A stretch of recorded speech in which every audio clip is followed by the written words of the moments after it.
নমস্কার বন্ধুরা, কেমন আছেন সবাই? আশা করি সকলে খুব ভালো আছেন। আজ শনিবার, আপনাদের সাথে নিয়ে একটু ঘুরে আসার দিন।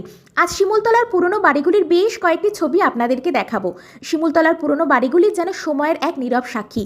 একসময় কলকাতার বহু সম্ভ্রান্ত পরিবার গরমের ছুটি কাটাতে এখানে এসে থাকতেন। সেই কারণেই এখানকার অনেক বাড়িতেই এখনও আগেকার দিনের স্থাপত্য আর আবহ স্পষ্টভাবে টিকে আছে। খড়খড়ি জানলা, মজবুত কড়িকাঠের ছাদ, লম্বা বারান্দা আর সারা উঠোন জুড়ে আম, জাম, লিচু গাছ, সব মিলিয়ে যেন অন্য এক সময়ের ছবি। উঠোনে ঝরে থাকা শুকনো পাতাগুলি যেন নিঃশব্দে পুরনো দিনের গল্প বলে যায়। আজও এই বাড়িগুলির অনেকগুলিতে থাকা যায়, চাইলে নিজেরাই রান্নাবান্না করে কয়েকটা দিন কাটানো যায়।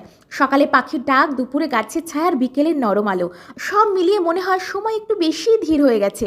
শহরের ব্যস্ততার থেকে দূরে এই বাড়িগুলিতে কয়েকটা দিন থাকলেই বোঝা যায় কেন একসময় মানুষ এত দূর থেকে শুধু শান্তির খোঁজে এখানে চলে আসতেন। আমরা যখন গিয়েছিলাম সেদিন ছিল দোল পূর্ণিমা। চারিদিকে উৎসবের রঙের আবেশ, আর সন্ধ্যা নামতেই আকাশে উঠেছিল গোল চাঁদ। সেই চাঁদের নরম আলোয় পুরনো বাড়িটার ছাদে বসে ভাই বোনেদের সঙ্গে আড্ডা দিচ্ছিলাম।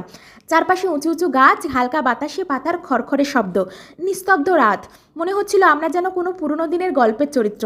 এই বাড়িগুলি ইট কাঠের নির্মাণ হলেও এদের দেওয়ালে, বারান্দায়, উঠোনে জমে আছে বহু দিনের স্মৃতি। কারো ছুটির দিন, কারো শৈশবের হাসি, কারো পরিবারের গল্প। তাই আজ একটু ভাঙাচোরা হলেও শিমুলতলার এই পুরনো বাড়িগুলি এখনও স্মৃতিতে ভরা, আবেগে ভরা।